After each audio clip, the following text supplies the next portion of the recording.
vous assure qu'on sent bien l'air pur. C'est vraiment impressionnant, même si je ne sais pas si l'air pur existe toujours de nos jours.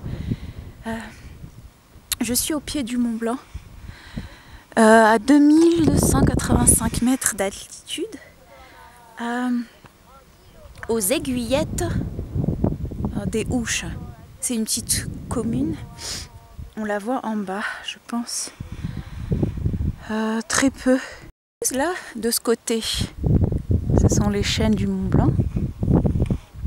Et de l'autre, on voit qu'ici c'est bien blanc, on ressent le froid, alors que de ce côté, on a l'impression que c'est plutôt chaud.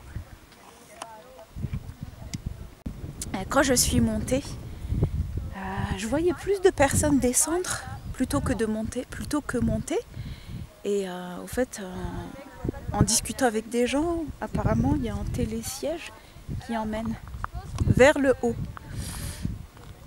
Du coup, ça incite aussi aux personnes qui ne peuvent pas monter ou qui ne veulent pas monter à accéder au sommet. À une certaine époque, le tri naturel aurait été fait. Ceux qui ne peuvent pas ou ceux qui ne veulent pas monter, eh bien ne monteront pas.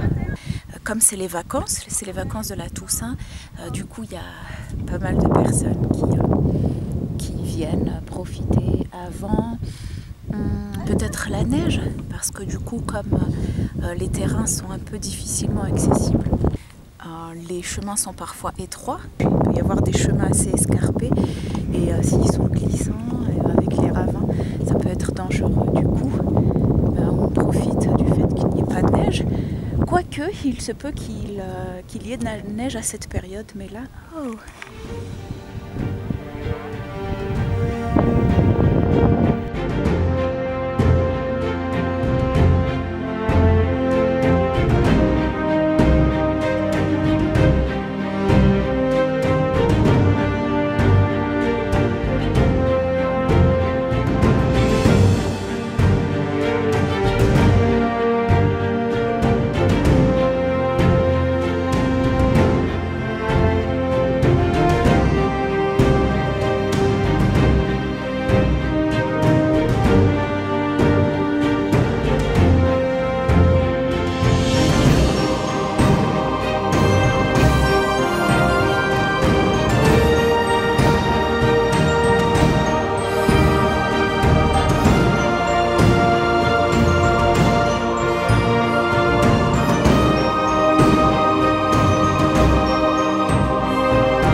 Juste d'assister à un accident de parapente.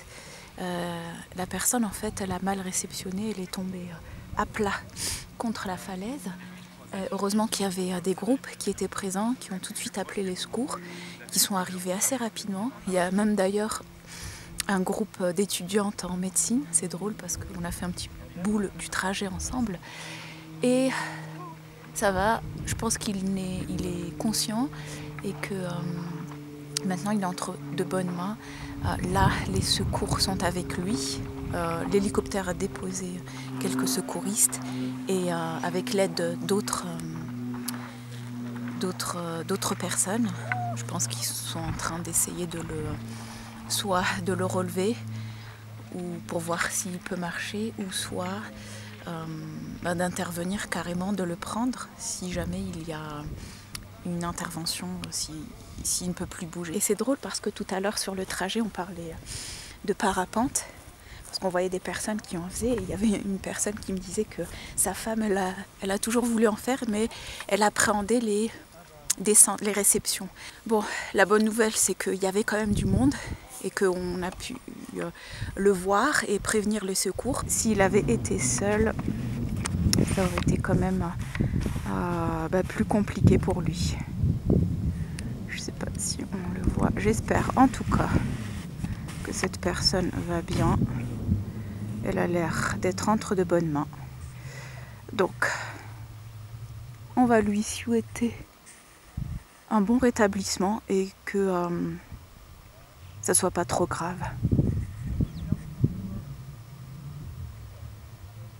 Les dangers du parapente, on en parle souvent. D'ailleurs, c'est un des dangers principaux. C'est la réception. Du coup, cette personne, je me demande parce qu'elle était seule. En général, c'est vraiment, ils sont en groupe. Tout à l'heure, en arrivant, j'en avais vu plusieurs. Ils étaient en groupe.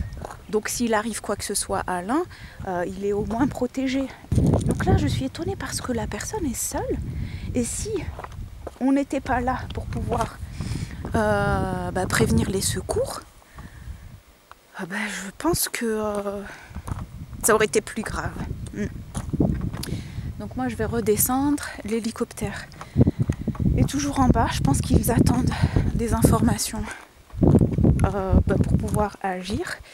Et ce qui est très intéressant, c'est qu'ils ont agi très vite, là, les secouristes. On est en pleine montagne, en haute montagne, et ils ont agi assez vite pour une personne, avec l'hélicoptère, etc. Donc ça, par contre, on voit le travail qui est fait, l'investissement de ces personnes-là, qui sont au service des autres, et qui sont efficaces, rapides, et qui ont les moyens matériels forcément pour pouvoir intervenir le plus rapidement possible et le plus efficacement possible dans ces conditions-là. Il y en a qui essayent de monter. Je crois qu'ils essayent de faire en sorte qu'ils ne glissent pas, parce que vous savez, peut-être que s'il y a des nerfs, si la colonne vertébrale est touchée, il ne faut surtout pas faire bouger la personne. C'est ce qu'on apprend, vous savez, pour ceux qui sont secouristes, on sait ça. On sait que lorsqu'une personne vous indique, par exemple, qu'elle a mal au dos, qu'elle ne peut pas bouger sa jambe, etc., etc., là, je pense que lui, sa colonne vertébrale a été touchée. Donc, ils ont essayé de faire en sorte qu'il ne tombe pas en tenant son parapente. Et peut-être qu'il s'est glissé entre les fils qui tiennent le parapente. Bref, s'il y a plusieurs personnes, et que là, quand même, ça met du temps, parce que ça fait environ 10 minutes, je dirais même un quart d'heure, que les secours sont arrivés, et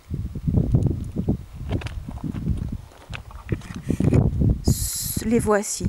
Donc là, on est en bas. Ils ont pu atterrir ici en hélicoptère.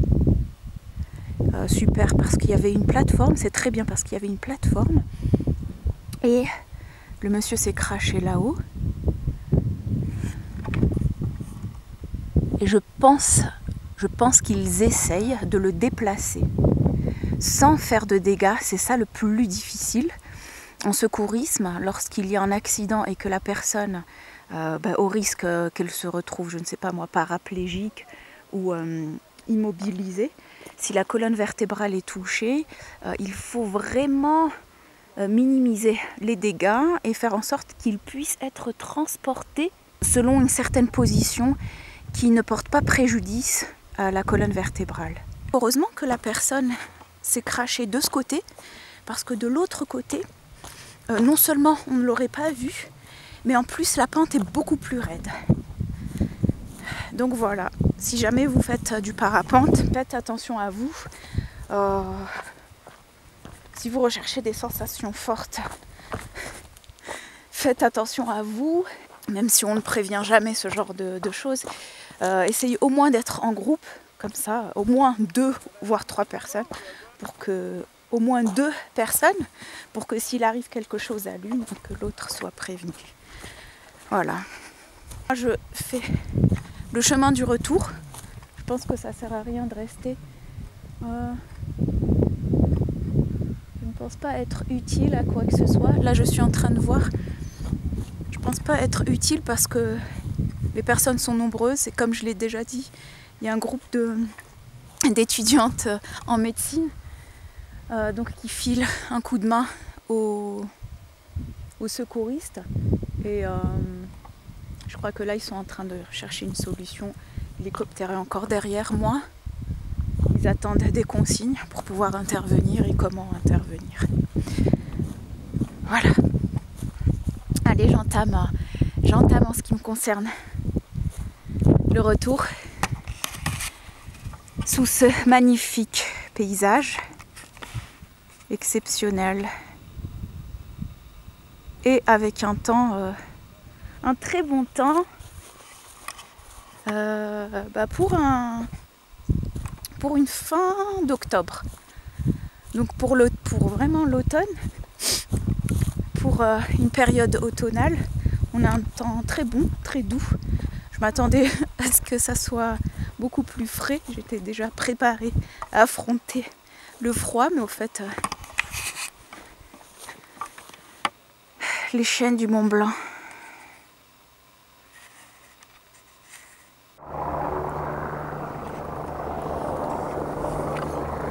Bon, là je me suis un petit peu plus éloignée, mais l'hélicoptère est reparti une 3e fois. À mon avis, c'est ce qu'il cherchait depuis tout à l'heure, un endroit plat pour pouvoir être transporté en hélicoptère, parce que du coup, comme il était resté en pente, c'était impossible de pouvoir le mouvoir et encore moins de le transporter en hélicoptère. Donc là, ah oui, on est en train de voir. Au fait, ils sont en train de transporter quelque chose et je pense que c'est lui. Vous savez, en dessous de l'hélicoptère, je pensais plus que ça allait être à l'intérieur, mais je pense que pour des raisons de mobilité, ils le transportent en bas. Effectivement, voilà. Donc l'histoire est achevée, et en espérant que la personne puisse s'en sortir rapidement. Donc ça a l'air grave, la personne était consciente, mais comme je l'ai dit, à mon avis, la colonne vertébrale a dû être touchée. Je vais rejoindre la commune des Ouches, d'où le nom Les Aiguillettes des Ouches, puisque ça appartient à la même commune. Le soleil est sur le point de disparaître à l'horizon. Et je voulais dire, durant le chemin du retour, on passe par un sous-bois.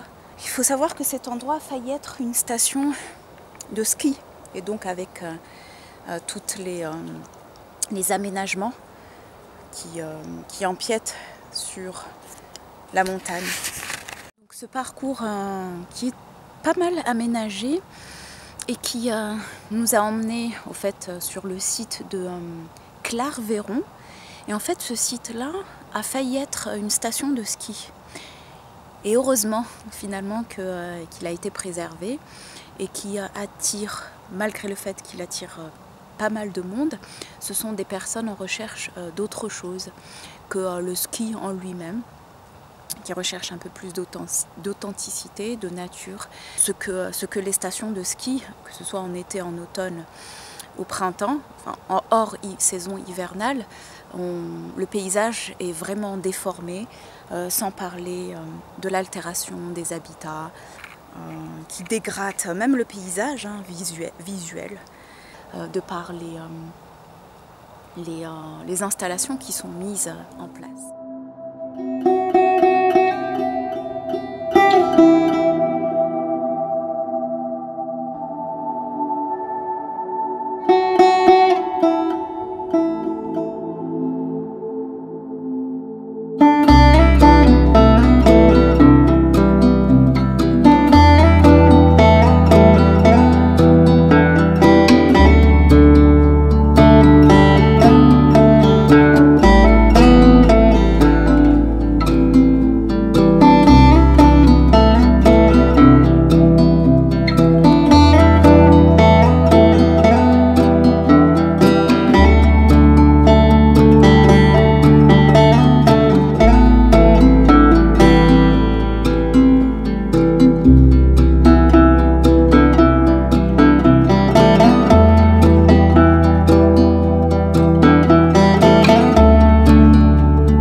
Je vais un petit peu rester admirer le coucher du soleil et je vais m'apprêter à poursuivre ma petite exploration du Mont Blanc, du moins du pied du Mont Blanc, parce que je n'irai pas, en tout cas pas cette fois-ci, au Mont Blanc.